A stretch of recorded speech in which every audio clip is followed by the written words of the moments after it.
प्रणाम। 9वीं दुर्गा सिद्धिदात्री हैं। ब्रह्मांड में अष्ट सिद्धि हैं। ये 8 दिव्य ज्ञान हैं जो व्यक्ति को प्रत्येक चीज पर पूर्ण शक्ति प्रदान करते हैं। इनका उल्लेख हिंदू ग्रंथों में मिलता है। 8 सिद्धियां ये हैं: 1 अनिमा, 2 महिमा, 3 गरिमा, 4 लघिमा, 5 प्राप्ति, 6 प्राकाम्य, 7 ईशित्व और 8 वशित्व। महाशक्ति ये सभी सिद्धियां प्रदान करती हैं। देवी पुराण में कहा गया है कि परमेश्वर शिव ने महाशक्ति की आराधना करके ये सभी सिद्धियां प्राप्त की। उन्हीं की कृतज्ञता से भगवान शिव का आधा शरीर देवी का हो गया और उनका नाम अर्धनारीश्वर प्रसिद्ध हुआ। देवी सिंह पर सवार हैं, उसके 4 हाथ हैं और वह प्रसन्न दिखती है। दुर्गा के इस रूप की पूजा सभी देवताओं, ऋषि मुनियों, सिद्धों, योगियों, साधकों और भक्तों द्वारा की जाती है। नवरात्रि के 9वें दिन अयुध पूजा, औजारों की पूजा या महानवमी 9 दिनों के सबसे महत्वपूर्ण पहलुओं में से एक है।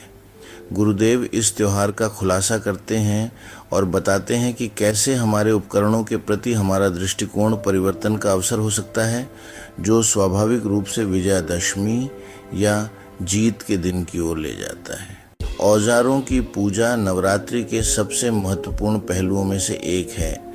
भारतीय संस्कृति में हमने यह पहलू स्थापित किया है कि चाहे कोई भी उपकरण हो, यदि आपको अपना हल चलाना है तो पहले उसे प्रणाम करें और फिर उसका उपयोग करें। यदि आप किसी पुस्तक का उपयोग करना चाहते हैं तो पहले उसे प्रणाम करें और फिर उसका उपयोग करें। उसका अर्थ ऐसा है कि आप जिस भी उपकरण का उपयोग करते हैं, चाहे वह उद्योग में हो, कृषि में हो या किसी और चीज में, आप उसका सम्मान पूर्वक उपयोग करें। जब तक आप किसी चीज को एक निश्चित श्रद्धा की भावना और भागीदारी की गहरी भावना के साथ नहीं देखते, तब तक उसका परिणाम नहीं निकलेगा। संगीत के एक ही वाद्य यंत्र अलग अलग लोगों के हाथों में अलग अलग बर्ताव करते हैं, अलग अलग चीजें बन जाती हैं। एक व्यक्ति के हाथ में यह शोर बन जाता है तो दूसरे व्यक्ति के हाथ में यह बिल्कुल मनमोहक संगीत बन जाता है, क्योंकि आप जिस तरह से इसे देखते हैं, आपसे किस प्रकार के कंपन निकल से रहे हैं और आपके अंदर किस प्रकार के वाइब्रेशंस पैदा हो रहे हैं, इन सब चीज़ों पर भी बहुत कुछ निर्भर करता है। श्रद्धा का मतलब पूजा या अनुष्ठान नहीं है।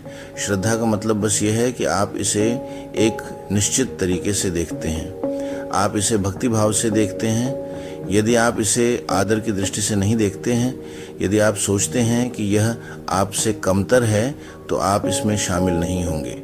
जहां आप शामिल नहीं हैं, वहां आपको इसका फायदा नहीं मिलेगा। इसलिए जो कुछ भी आप उपयोग करते हैं, आप उसे अपने से ऊपर की चीज के रूप में देखते हैं और उसके प्रति झुकते हैं, ताकि उसमें जुड़ाव की गहरी भावना आ सके।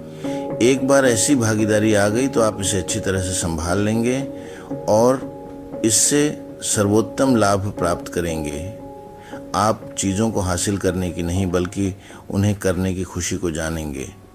जीवन की गुणवत्ता सिर्फ इस बात में नहीं है कि आपने कितना उत्पादन किया। जीवन की गुणवत्ता इसमें है कि आपने जो किया वह कितनी खुशी से किया। यदि आप अपने उपकरण के साथ श्रद्धापूर्वक व्यवहार करते हैं तो यह आपके अंदर खुशी लाएगा, क्योंकि हर बार जब आप इसे पकड़ते हैं तो यह भगवान को छूने जैसा है। आप लगातार उसके संपर्क में रहते हैं, जिसे आप दिव्य मानते हैं।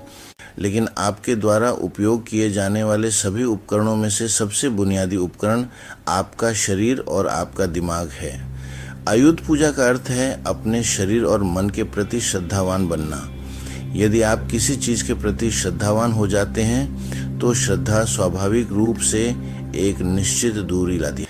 यदि आप अपने शरीर और मन से श्रद्धावान हो जाते हैं तो आपके शरीर और मन के बीच एक स्पष्ट दूरी स्थापित कर सकते हैं और वह दुख का अंत हो सकता है, क्योंकि अब तक आपने जो भी दुख जाना है वह दुख आपने आपके शरीर के माध्यम से जाना है। इसका मतलब दुख ने शरीर या मन के माध्यम से आपके अंदर प्रवेश किया है। यदि यह आपके लिए जीवंत अनुभव है कि आप आपका शरीर नहीं है और आप आपका मन भी नहीं है, तो क्या दुख आपको छू सकता है? यदि आप ऐसी एक निश्चित दूरी ला सकते हो, ऐसी दूरी आ जाती है। तो वो कला आपको आपके जीवन के साथ जो चाहें वो करने की आज़ादी देती है। ये शक्ति आपको किसी भी तरह से जकड़ के नहीं रख सकती। नवरात्रि के 9 दिन दिव्य स्त्रीत्व का जश्न मनाने की अवधि है। इन 9 दिनों में जीवन के अस्तित्व के 3 मुख्य गुण कैसे प्रकट होते हैं हम समझ सकते हैं और हमें उन्हें अपने जीवन में अपनाना चाहिए। प्रणाम, नमस्कार। ईश्वर की कृपा रही तो कल जरूर मिलेंगे। जय मां दुर्गा।